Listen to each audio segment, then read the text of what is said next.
Bonjour à tous, nous poursuivons avec la deuxième Mishnah du 8e Pérec. Nous avons vu dans la première Mishnah de ce Pérec l'interdiction de manger et de boire Yom Kippourim. Si un homme transgresse une de ces deux interdictions, il est Chayav Karet, c'est-à-dire son âme sera retranchée, il est puni de la peine de mort, mais pas par le Beddin, mais c'est Akadosh Baruch Hu, Dieu qui s'occupera de lui.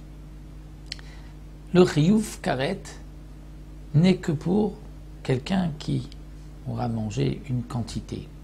Quelle est la quantité où il y a ce Chiyuv Karet? C'est celui qui mange comme une grosse date.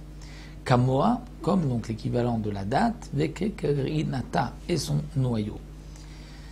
C'est-à-dire que ce n'est pas comme toutes les autres interdictions de la Torah, ou une interdiction de manger un kazaït. Lorsque la Torah interdit de manger de la graisse interdite, ou du cochon, ou tout autre aliment interdit, c'est un kazaït. Et à partir d'un kazaït, il y a une punition. Pour Yom Kippourim, c'est plus qu'un kazaït, c'est un peu moins que le volume d'un œuf, c'est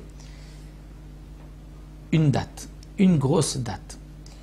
Bien sûr qu'il y a une interdiction de manger même moins que cette quantité, c'est ce qu'on appelle le din de Chatzi Shiur Asur Minatora. Ce n'est pas une interdiction Midirabanan, c'est une interdiction Minatora. Malgré tout, le Chiyuv Karet n'est qu'à partir d'une certaine quantité. C'est pour cela que lorsque quelqu'un est malade et qu'il y a un danger de mort, on lui permettra de manger ce qu'on appelle les shiurim, c'est-à-dire moins que la quantité, et dans un temps espacé, pour ne pas que ce qu'il mange, tout ce qu'il mange s'associe, puisque normalement, lorsque quelqu'un mange un petit peu et ensuite encore un petit peu, tout ce qu'il mange s'associe au shiur.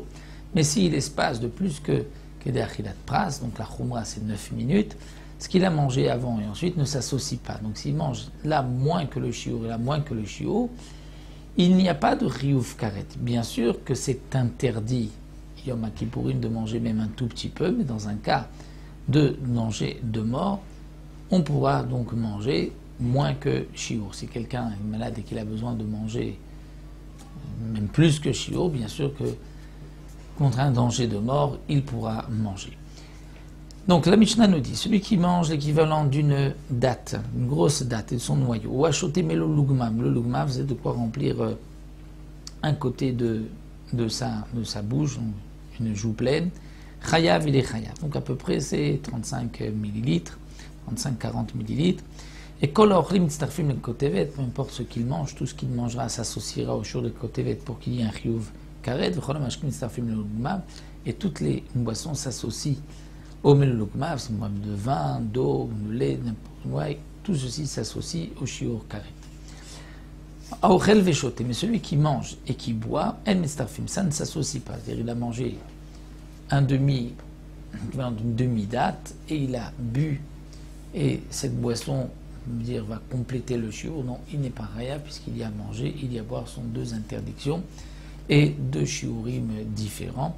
Donc là, le Tana de la Mishnah nous parle bien sûr de ce Chiyuv Karet pour Yom Kippourim, mais comme nous l'avons bien précisé, même si on mange un tout petit peu, il y a une interdiction de la Torah.